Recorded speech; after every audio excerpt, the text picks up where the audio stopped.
Welcome to Localize. The in-context editor is the best way to view and edit translations in your website in real time.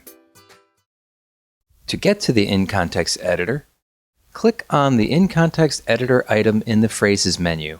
Your website should be automatically loaded into the editor. Or you can enter the project URL in the editor's address bar.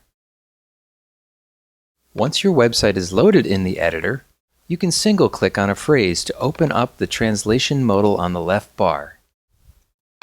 Select the language that you are translating, then click Add Translation to add a translation to the phrase. Then click Publish when you're ready to translate the next phrase.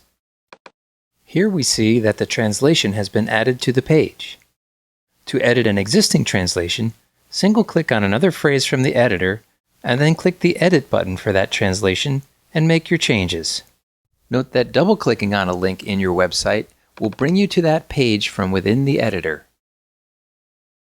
By providing translators with a visual context as to how your phrases actually appear on your website, you will find that the in-context editor is an easy tool to shorten the time it takes to translate your content and reduce the overall cost of translation.